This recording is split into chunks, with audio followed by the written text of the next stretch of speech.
નમસ્કાર મિત્રો, સ્વાગત છે તમારું અમારા યુટ્યુબ ચેનલને અંદર। મિત્રો, રેશન કાર્ડ ધારકો માટે મહત્વની સૂચના। જી હા મિત્રો, મફત અનાજ મેળવવા માટે કરવું પડશે આ કામ। મિત્રો, રેશન કાર્ડ ધારકોને જે મળતું મફત અનાજ મેળવવા માટે હવે એક કામ પૂર્ણ કરવાનું રહેશે। કયું એવું કામ છે જે રેશન કાર્ડ ધારકોએ પૂર્ણ કરી લેવાનું રહેશે? એ કામ પૂર્ણ કરેલું હશે તો જ એમને રેશન કાર્ડ ધારકોને મફત અનાજ તેમજ પૈસા વડિયેનું અનાજ આપવામાં આવશે। આમને લઈને મિત્રો સરકારશ્રી દ્વારા ન્યૂઝપેપરના મારફતે એક જાહેરાત બહાર પાડવામાં આવેલી છે। આ જાહેરાતની વિગતવાર માહિતી આજના વિડીયોમાં મિત્રો આપણે જોવાના છે। તો મિત્રો, સંપૂર્ણ માહિતી જાણવા માટે ગુજરાતના તમામ રેશન કાર્ડ ધારકો વિડીયોના ખાસ છેલ્લે સુધી બન્યા રહેજો। અને મિત્રો, ચેનલ પર પણ નવા આવ્યા હોય તો વિડીયોને લાઈક કરી દેજો અને ચેનલને સબસ્ક્રાઇબ કરવાનું પણ ના ચૂકશો। તો મિત્રો, સરકારશ્રી દ્વારા આ મુજબની જાહેરાત ન્યૂઝપેપરના મારફતે બહાર પાડવામાં આવેલી છે। એમાં શું શું માહિતીનો ઉલ્લેખ કરેલો છે આવો જાણીએ વિગતવાર માહિતી। તો મિત્રો, સરકારી અનાજ મેળવવા રેશન કાર્ડ ધારકો માટે ઈ-કેવાયસી તેમજ મિત્રો CBDC રજીસ્ટ્રેશન ફરજિયાત। મિત્રો, અન્ન અને નાગરિક પુરવઠા તેમજ મિત્રો ગ્રાહકોની બાબતોના વિભાગની સૂચના અનુસાર મિત્રો વાવ થરાદ જિલ્લાના તમામ રેશન કાર્ડ ધારકો માટે રેશન કાર્ડમાં નામ ધરાવતા તમામ સભ્યોનું ઈ-કેવાયસી કરવું અનિવાર્ય કરવામાં આવ્યું છે। આ પ્રક્રિયાનો મુખ્ય હેતુ મિત્રો દરેક યોગ્ય અને જરૂરિયાતમંદ વ્યક્તિ સુધી સરકારી અનાજનો લાભ પારદર્શક રીતે પહોંચે તેની ખાતરી કરવાનો છે।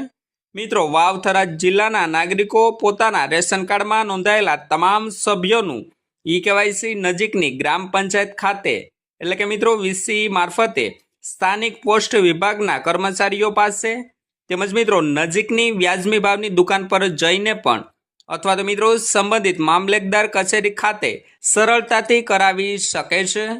આ ઉપરાંત મિત્રો નાગરિકો ઘરે બેઠા સેલ્ફ ઈ-કેવાયસી કરી શકે છે। તે માટે મિત્રો માય રેશન એપ્લિકેશન ડાઉનલોડ કરીને પોતાના મોબાઈલ ફોનથી આધાર કાર્ડ આધારિત પ્રમાણીકરણ દ્વારા આ પ્રક્રિયા પૂર્ણ કરી શકશે। મિત્રો, રાજ્ય સરકાર દ્વારા લાભાર્થીઓની સુવિધા માટે અમલમાં મૂકેલ CBDC પ્રોજેક્ટ અંતર્ગત લાભાર્થીઓ પોતાના સ્માર્ટફોન દ્વારા વ્યાજબી ભાવની દુકાનેથી QR કોડ સ્કેન કરીને મળવાપાત્ર અનાજનો જથ્થો મેળવી શકે તે માટે મિત્રો આધુનિક વ્યવસ્થા કરવામાં આવી છે। તો મિત્રો, સરકારી અનાજ મેળવવા રેશન કાર્ડ ધારકો માટે ઈ-કેવાયસી કમ્પલસરી કરી દેવામાં આવેલું છે।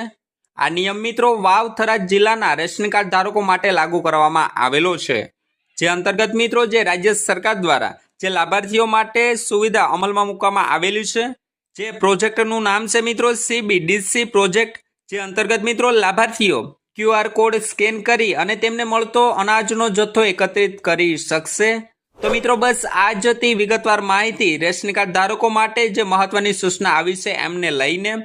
હાલ મિત્રો, જે સરકારશ્રી દ્વારા ન્યૂઝપેપર મારફતે જે જાહેરાત બહાર પાડવામાં આવેલી છે તે ઓનલી ફોર વાવ થરાદ જિલ્લાના રેશન કાર્ડ ધારકો માટે લાગુ પડેલી છે, જે અંતર્ગત મિત્રો જે અરજદારોએ ઈ-કેવાયસી કરાવેલું હશે એવા રેશન કાર્ડ ધારકોને અનાજનો જથ્થો QR કોડના મારફતે એકત્રિત કરી શકશે અને મેળવી શકશે। તો મિત્રો, બસ આ જ હતી વિગતવાર માહિતી।